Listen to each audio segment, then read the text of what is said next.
I wanted to ask as well, just at that point, if you know, in your experience, you might not be able to answer it because you not doctors per se, but do we know if medication can help with this?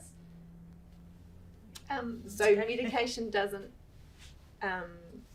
improve executive functions as such, but it can for some young people, who've got diagnosis of ADHD and a whole range of different neurological conditions, so to speak. It can definitely help improve it for some people. Yeah. For some, I would say that cognitive behavioural therapy helps as well. Yeah. Alongside that, so Is the therapy the word I might know for that is just therapy. Yeah, so it's kind of using techniques to teach them strategies and tools to support them. Okay. Yeah. Sometimes alongside medication, sometimes independently of. Yeah. Okay. And that can make a difference as well. That's good to know. I think the thing that I've noticed with the young people I've worked with who have gone down the medication pathway is that it has allowed the brain the time for the CBT to actually really sink in and create those new pathways in the brain to find new ways of dealing with things.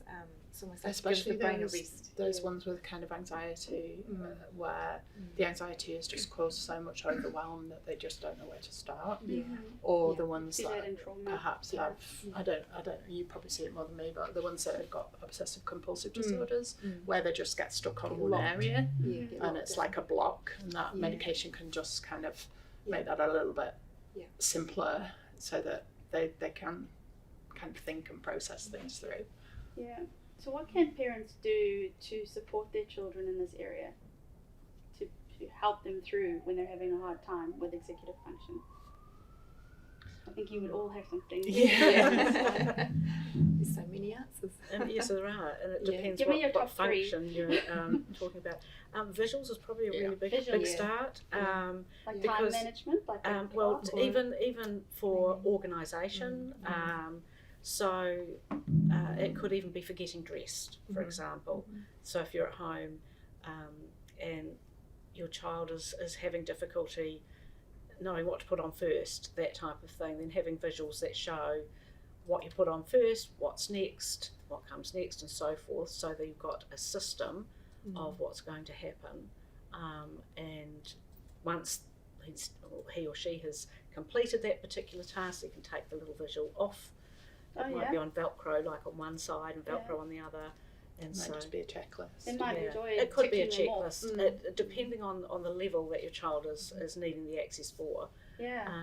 Also, are you talking about just at home or at school? But No, at home. At home, yes. What can parents do at home? Or being realistic as well. So sometimes the goal that the child has is not achievable right now, and it might actually be that goal is a long way in the future, and there's a lot of smaller goals that need to be achieved before they reach the end goal. So it's about supporting them, but it's about being realistic that that goal is maybe not achievable at the moment because we've got to achieve this goal before we get to that goal. So say, for example, I've got a couple of teenagers that are really keen to go and get a job, but they don't have the kind of social skills to be able to go and sit in an interview.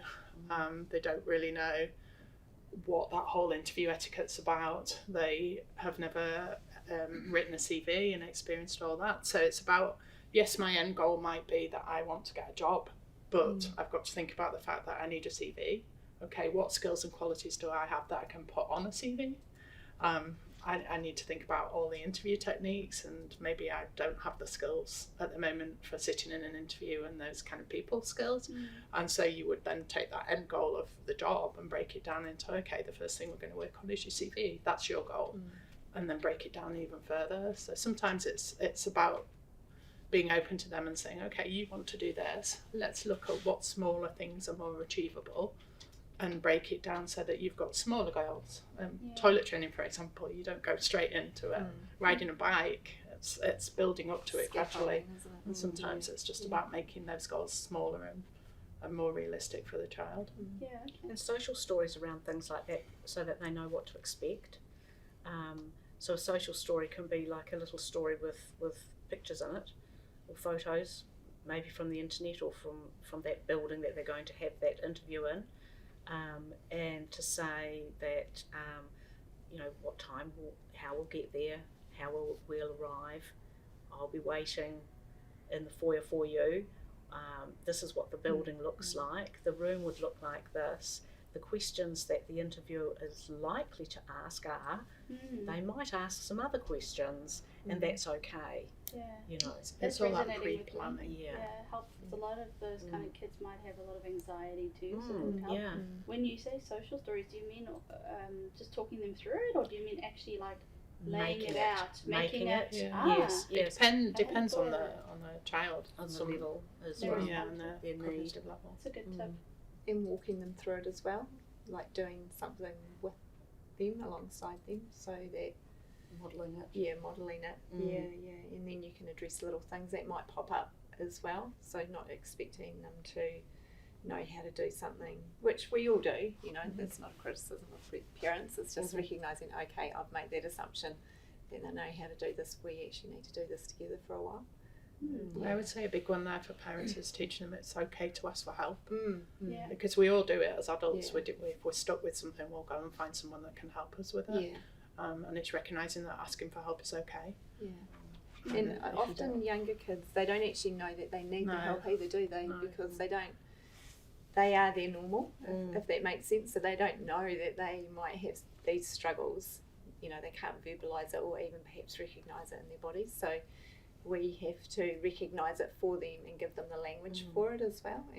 And sometimes you can do that by modelling it as a parent in terms of, oh, I'm not quite sure how to do this, let's go see if there's someone that can help us, or oh, I've made a mistake with this, what could we change to do it better next time? Because we all learn from our mistakes, and if they recognise that making a mistake is okay and that asking for help is okay, they're more likely to succeed with something. They're less likely to get that kind of overwhelm of, oh, it's all too difficult, so I'm just not going to do it. And we see that in the classroom when teachers model that for children, for all the children in the class. And so what's good for children who have executive functioning difficulties, then it's the types of things just like that, it's good for everyone. Absolutely. Not absolutely. calling them out and sending them out. Yeah. There's a lot of these things that can be put in place are good for everyone.